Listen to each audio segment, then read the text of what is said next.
स्वागत है आपका एमके एजुकेशन सेंटर में। आप एमके एजुकेशन सेंटर को सब्सक्राइब करके बेल आइकन को प्रेस कीजिए, जिससे हमारे हर नए वीडियो का नोटिफिकेशन आप तक पहुंचे। जी दोस्तों, मेरा नाम है मुराली विश्वकर्मा। आज मैं आपको क्लास 10th के पहले चैप्टर केमिस्ट्री के पहले चैप्टर का 7वां क्वेश्चन बताने जा रहा हूँ। 7वां क्वेश्चन में क्या कह रहा है कि निम्न अभिक्रियाओं के संतुलित रासायनिक समीकरण लिखिए। तो जितने अभिक्रिया दिए हैं सबका रासायनिक समीकरण लिखना है। तो आते हैं अपने क्वेश्चन पर। पहला क्वेश्चन क्या कह रहा है कि कैल्शियम हाइड्रोक्साइड का सूत्र क्या होता है। देखिए, जब तक आप लोग को सूत्र पता नहीं होगा तब तक आप रासायनिक समीकरण को ना तो बना पाएंगे और ना ही रासायनिक समीकरण को संतुलित कर पाएंगे। तो सबसे जरूरी आपको सूत्र जानना है कि हाँ, सूत्र अगर आपको याद है तो आप रासायनिक समीकरण को संतुलित भी कर सकते हैं और रासायनिक समीकरण को बना भी सकते हैं। आते हैं अपने क्वेश्चन पर। तो कैल्शियम हाइड्रोक्साइड का सूत्र होता है CaOH का होल ट्वाइस। कैल्शियम हाइड्रोक्साइड का सूत्र होता है प्लस था प्लस। कार्बन डाइऑक्साइड का सूत्र होता है CO2। गिब्स था, गिब्स लगा दिया मैंने।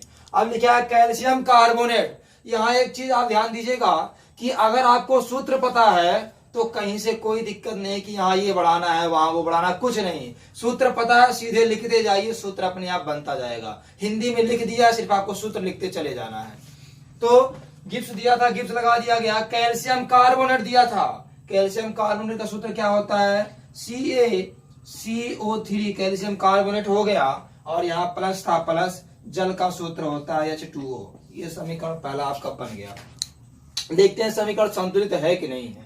यहाँ एक कैल्शियम था, एक कैल्शियम। यहाँ कार्बोनेट कैसे हुआ ध्यान दीजिए। यहाँ CO2 था, यहाँ CO2 था, कार्बन डाइऑक्साइड। यहाँ OH का होल ट्वाइस का मतलब होता है कि OH प्लस OH।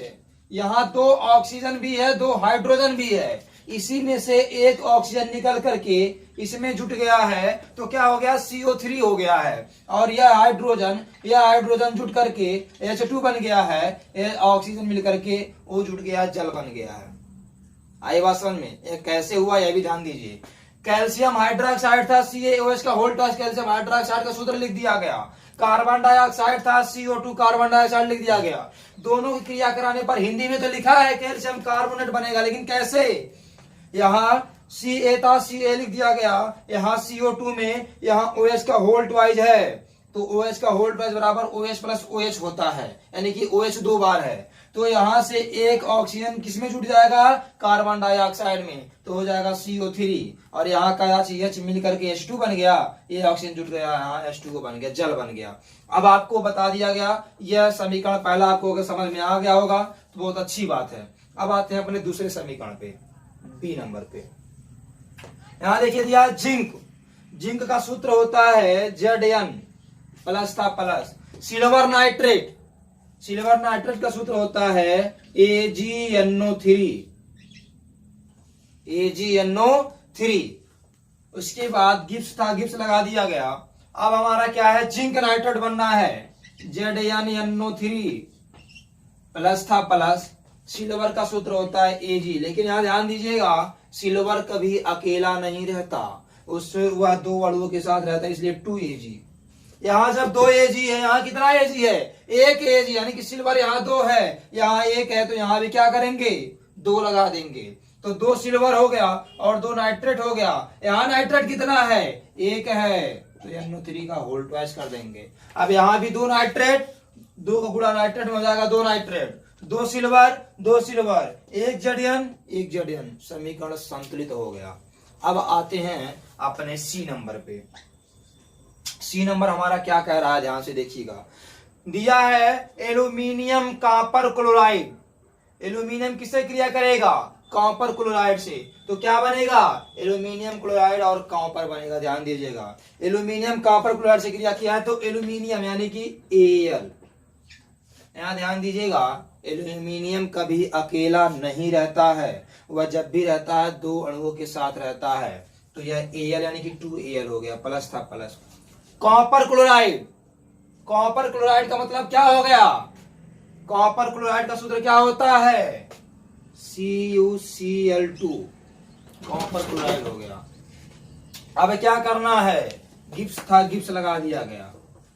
अब यहां क्या करना है, aluminium chloride AlCl2 aluminium chloride, और क्या था, कॉपर था, कॉपर, ध्यान दीजिएगा कॉपर लिख दिया गया। अब हम क्या करेंगे, 2 एल्यूमिनियम है, यहाँ एल्यूमिनियम कितना है, 1 एल्यूमिनियम है, यहाँ क्या लगा देंगे, 2 लगा देंगे। अब हमको क्या करना है, यहाँ कॉपर कितना है, 1 कॉपर है, यहाँ कॉपर कितना है 1, क्लोरीन कितना है 2, यहाँ कितना हो गया 4 क्लोरीन, 2 क्लोरीन, यहाँ 2 दूना 4 क्लोरीन हो गया। तो यहाँ हम कितने से गुणा कर देंगे, 3 से, ध्यान दीजिएगा कितने से गुणा कर देंगे, 3 से। जी दोस्तों, तो तीसरा क्वेश्चन क्या है कि एल्यूमिनियम था, एल्यूमिनियम का सूत्र लिख दिया गया Al, एल्यूमिनियम कभी अकेला रहता हुआ 2 अणुओं के साथ रहता है, 2 एल्यूमिनियम, यानी कि एल्यूमिनियम हो गया, कॉपर क्लोराइड था तो कॉपर क्लोराइड CuCl2 हो गया।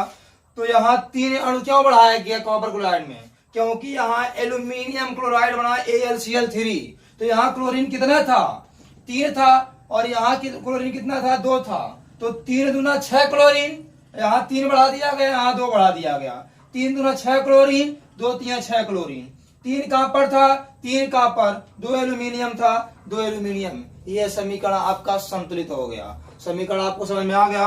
अब चौथे में आते हैं, डी नंबर क्या कर रहा है इसको देखते हैं ध्यान से। चौथा समीकरण क्या है कि barium chloride BaCl2 barium chloride plus potassium sulphate K2SO4 gives, potassium sulphate हो गया।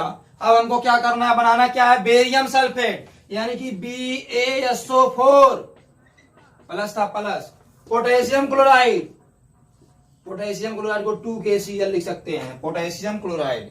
अब यहां ध्यान दीजिएगा 2KCl इसको लिख सकते हैं। अब यहाँ बेरियम 1 था, 1 बेरियम, सल्फेट 1 था, 1 सल्फेट, पोटेशियम 2 था, 2 सल्फेट, क्लोरीन 2 था, 2 गुणा क्लोरीन हो जाएगा 2 क्लोरीन। यह समीकरण आपका संतुलित हुआ।